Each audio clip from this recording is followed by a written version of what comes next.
একটা clean green healthy safe সিটির জন্য ডোর টু ডোর প্রকল্প আমরা চালু করেছিলাম। আমরা ইতিমধ্যেই যেটা আমাদের প্রায়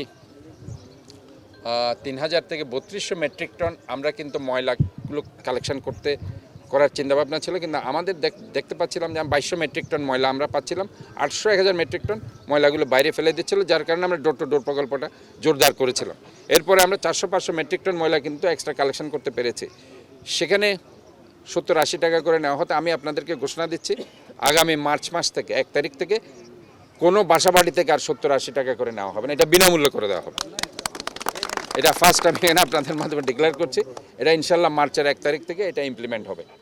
এটা কোনো বাসাবাড়িতে আর কেউ 70-80 টাকা করে এটা বিনামূল্যে দিবে। তবে ময়লাগুলো যাতে তারা অবশ্যই আমাদের যারা কর্মচারী আছে ডোর টু ডোরে তারা গিয়ে বাসা থেকে ময়লা আনবে, ময়লাগুলো দিতে হবে। আমাদের ময়লাটা দরকার। আপনারা জানেন যে বাংলাদেশে প্রথম এই ময়লা দিয়ে আমরা বায়োগ্যাস উৎপাদনের একটা ফিজিবিলিটি স্টাডি শুরু করেছি, সেটা হালি শহরে। এটা যদি আমাদের এখন আমরা ফাইনাল স্টেজে আছে, এটা যদি আমরা শুরু করি, চট্টগ্রামকে আমরা এই ময়লা দিয়ে একটা সম্পদে পরিণত করতে পারব। আমাদের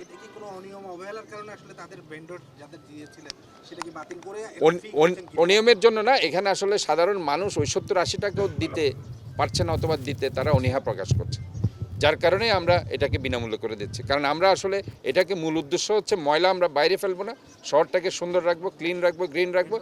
এই জন্য ওই কোম্পানিগুলোকে আমরা দিয়েছিলাম, গিয়ে তারা এখন ভেন্ডর কোম্পানিকে আমরা যেটা করব, তাদেরকে আমরা আমাদের যারা কর্মচারী আছে তাদের সাথে দেব, তাদেরকে প্রয়োজনে আমরা কিছু ভর্তুকি দিব। কারণ আমি চাই যে ময়লাটা আমাদেরকে যে কোনোভাবে ক্লিন করতে হবে। এটা আমাদের শুধুমাত্র যে ওয়াটার লগিং করছে এটা না, ইভেন যেটা ডেঙ্গু চিকুনগুনিয়া করছে এটা না, এই ময়লা অন্যভাবে আমরা সম্পদে পরিণত করতে পারছি। আমরা এখন সেটাকে বায়োগ্যাস এবং আরেকটা আমাদের আরফিনগর আছে, সেটাকে আমরা গ্রিন ডিজেলের আরেকটা প্রজেক্ট আমরা নিচ্ছি। সেটাও ইনশাল্লাহ যদি হয়ে যায় তাহলে আশা করি এই ময়লা সম্পদে পরিণত হয়ে আমরা চট্টগ্রাম সিটি কর্পোরেশন স্বাবলম্বী করতে পারবো বলে আশা করছি।